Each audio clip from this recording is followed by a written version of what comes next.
Le paysan devenu médecin. Jadis vivait un riche marchand qui était très avare.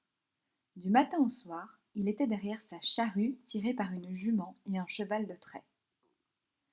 Il avait à sa suffisance pain, viande, vin et tout ce dont il avait besoin, mais il ne s'était pas marié, et ses amis et ses voisins l'en blâmaient fort. Il disait cependant qu'il prendrait volontiers une bonne femme s'il pouvait la trouver. Aussi, ses amis lui promirent-ils de lui chercher la meilleure qu'ils pourraient lui trouver. Il y avait dans le pays un chevalier âgé et devenu veuf qui avait une fille très belle et fort courtoise. Mais comme il n'était pas très riche, le chevalier ne trouvait personne pour lui demander la main de sa fille, et pourtant il l'aurait volontiers mariée, car elle en avait l'âge. Les amis du paysan vinrent trouver le chevalier et lui demandèrent la main de sa fille pour ce vilain qui avait tant d'or et d'argent, du blé en quantité et de la bonne toile à profusion. Il la leur donna sans la moindre hésitation et consentit au mariage. La jeune fille, qui était pleine de sagesse, n'osa pas contredire son père car elle avait perdu sa mère. Elle se plia à son désir. Et le paysan, aussi vite qu'il le put, célébra ses noces en épousant celle qui en était fort attristée, bien qu'elle n'osât pas le montrer. Quand tous ces événements furent passés, la noce et le reste, il ne fallut pas longtemps au paysan pour penser qu'il avait fait une mauvaise affaire. Il ne convenait pas à ses besoins d'avoir une fille de chevalier pour femme. Quand il ira à la charrue, les jeunes godelureaux, pour qui tous les jours sont fériés, viendront traîner dans sa rue. À peine aura-t-il tourné le dos que le chapelain viendra avec assiduité faire la cour à sa femme, laquelle ne l'aimera jamais et n'aura pas pour lui la moindre estime. Hélas, pauvre de moi, se disait le paysan, je ne sais quoi faire et il ne sert à rien de se perdre en de vains regrets. Alors il commença à réfléchir aux moyens de préserver sa femme de ces tentations. Dieu, se dit-il, si je la battais le matin en me levant, elle passerait le reste de la journée à pleurer pendant que je serais à mon travail. Et je sais bien que tant qu'elle pleurerait, personne ne songerait à lui faire la cour. Et quand je reviendrai le soir, je lui demanderai pardon. Le soir, je la rendrai joyeuse, mais au matin, elle serait de nouveau dolente. Je vais prendre congé d'elle dès que j'aurai mangé un peu. Le paysan demanda son repas, et la dame s'empressa de le servir. À défaut de saumon et de perdrix, ils eurent du pain, du vin, des œufs frits et du fromage en abondance, nourriture que produisait le paysan. Quand la table fut débarrassée, de la paume de la main qu'il avait grande et large, il frappa sa femme en pleine figure, y laissant la marque de ses doigts. Puis, méchamment, il la saisit par les cheveux et lui administra une sévère correction, comme si elle l'avait mal servi. Après quoi, il partit rapidement dans les champs en abandonnant sa femme en pleurs.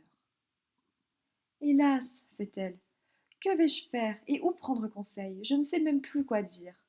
Mon père m'a bien sacrifiée en me donnant à ce paysan. Serais-je morte de faim? Certes, j'étais bien folle de consentir à un tel mariage. Ah Dieu, pourquoi ma mère est-elle morte? Elle se désespérait tant que tous ceux qui venaient pour la voir rebroussaient chemin. Tout le jour, elle resta éplorée jusqu'au coucher du soleil, où son mari revint à la maison. Il tomba aux pieds de sa femme et lui demanda pardon. Sachez que c'est le diable qui m'a poussée à cette violence, mais je vous jure que plus jamais je ne vous battrai. Je suis vraiment attristé et furieux de vous avoir ainsi battu. Le vilain s'est tant excusé que sa femme lui pardonne et sert le repas qu'elle avait préparé. Quand ils eurent assez mangé, ils allèrent se coucher en paix. Au matin, le rustre a de nouveau battu sa femme au point de manquer l'estropié. Puis il est retourné à ses labours. Et de nouveau, la dame éclate en sanglots. Hélas, que faire et comment me sortir de ce mauvais pas? Je suis dans une bien mauvaise situation. Et mon mari a-t-il jamais été battu? Certainement pas. Il ne sait pas ce que sont les coups. S'il le savait, pour rien au monde il ne m'en aurait donné autant. Tandis qu'elle se désolait ainsi, arrivèrent deux messagers du roi montés sur des palefrois blancs. Ils se dirigèrent vers la dame en éperonnant et la saluèrent au nom du roi. Puis ils demandèrent à manger, car ils en avaient grand besoin. Elle les servit volontiers et leur demanda D'où êtes-vous et où allez-vous?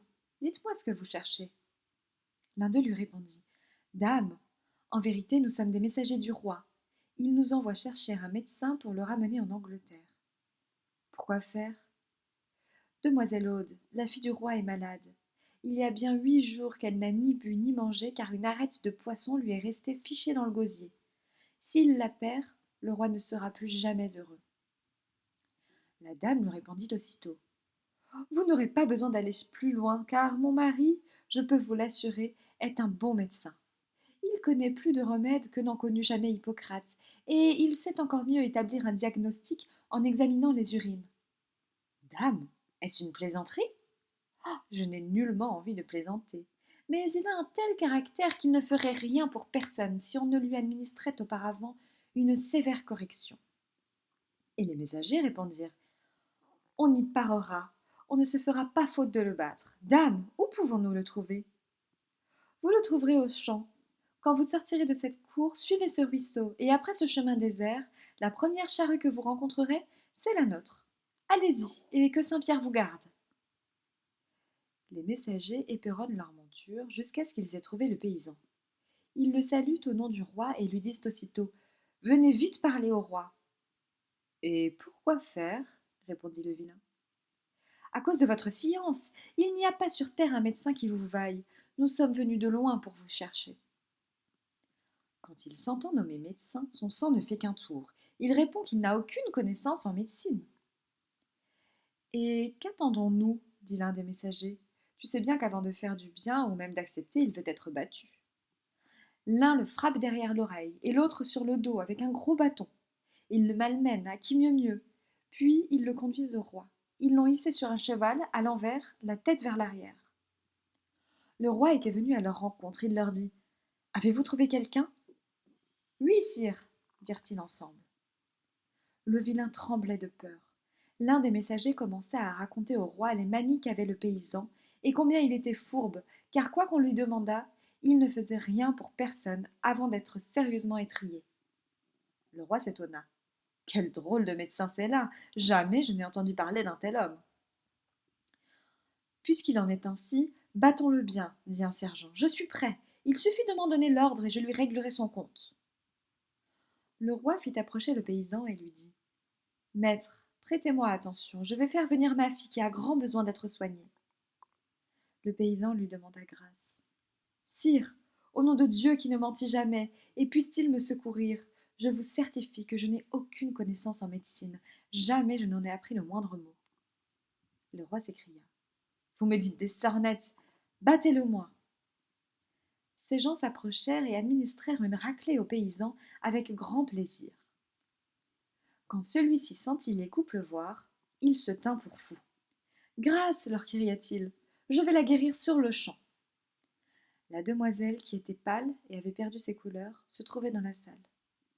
Le vilain se demanda comment il pourrait la guérir, car il savait bien qu'il lui fallut ou la guérir ou mourir. Alors il commença à réfléchir que s'il voulait la guérir et la sauver, il lui fallait trouver quelque chose à faire ou à dire qui puisse la faire rire afin que l'arête saute de sa gorge, car elle n'était pas enfoncée plus avant dans son corps. Il dit au roi: Faites un feu dans cette chambre et laissez-nous. Vous verrez bien ce que je ferai, et s'il plaît à Dieu, je la guérirai. Le roi ordonna de faire un grand feu.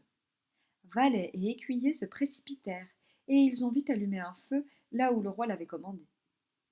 La pucelle s'assit près du feu, sur son siège que l'on avait placé là. Et le vilain se déshabilla tout nu, ôta ses culottes et se coucha le long du feu.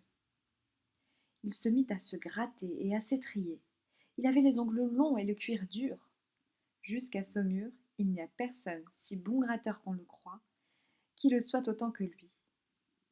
La jeune fille, en voyant ce spectacle, veut rire malgré le mal qu'elle ressent. Elle s'efforce tant et si bien que l'arête lui vole hors de la bouche et tombe dans le feu.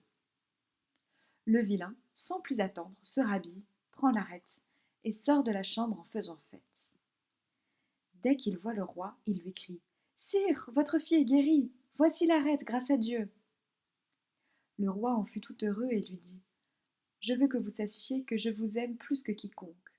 Vous aurez vêtements et robes. Merci, sire, mais je n'en veux pas. Je ne veux pas rester avec vous. Il me faut rentrer chez moi. Le roi lui répliqua. Il n'en est pas question.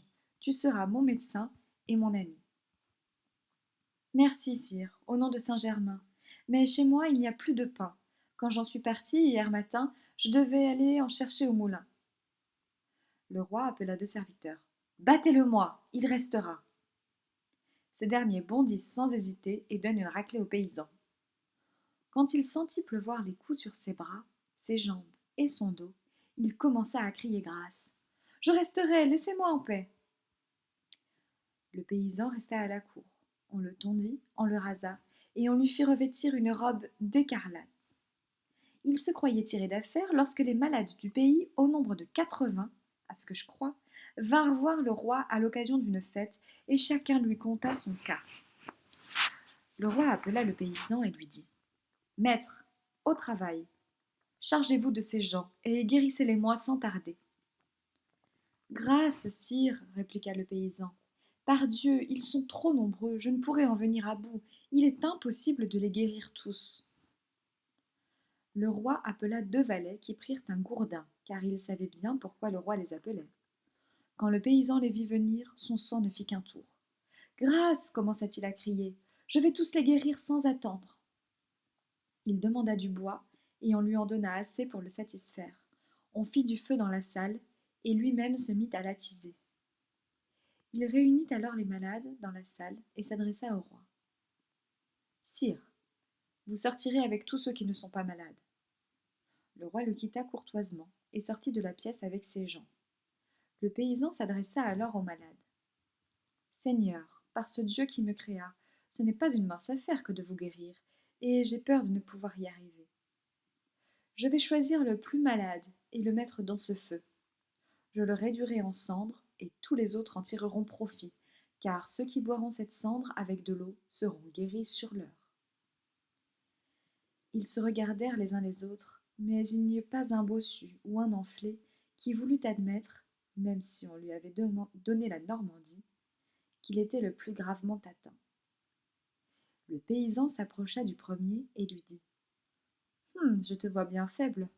Tu es le plus malade de tous. » « Grâce, sire, je me sens beaucoup mieux que jamais je ne me suis sentie. Je suis soulagée des maux bien cruels qui m'ont longtemps fait souffrir. Sachez que je ne vous mens pas. » « Alors, qu'es-tu venu chercher ici? Sors !» Celui-ci s'empressa de prendre la porte. Le roi lui demanda au passage « Es-tu guéri ?»« Oui, sire, grâce à Dieu, je suis plus sain qu'une pomme. Votre médecin est un homme remarquable. » Que vous dirai-je de plus? Il n'y avait personne, petit ou grand, qui, pour rien au monde, aurait accepté d'être jeté dans le feu. Et tous s'en allèrent comme s'ils avaient été complètement guéris. Quand le roi les vit ainsi, il en fut éperdu de joie, et il demanda au paysan « Beau maître, je me demande bien comment vous avez pu faire pour les guérir aussi vite. »« Sire, je les ai enchantés. Je connais un charme qui est plus efficace que le gingembre ou le zédoer. » Le roi lui dit alors « Maintenant, vous pourrez repartir chez vous quand vous le désirerez. Vous aurez de mes deniers et de bons chevaux, palefroids et destriers. Quand je vous appellerai, vous répondrez à mon appel. Vous serez mon ami le plus cher, et tous les gens de la contrée vous en aimeront davantage. Ne faites plus le niais, et n'obligez plus personne à vous battre, car il est honteux de vous frapper.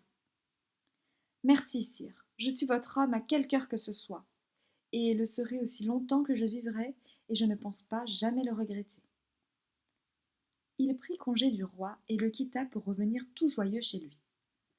Jamais il n'y eut manant plus riche. Il revint chez lui, mais ne retourna plus à sa charrue, et ne battit plus sa femme. Au contraire, il l'aima tendrement. Tout se passa comme je vous l'ai conté. Grâce à sa femme et à la malice qu'elle avait déployée, il devint un bon médecin, sans jamais l'avoir appris.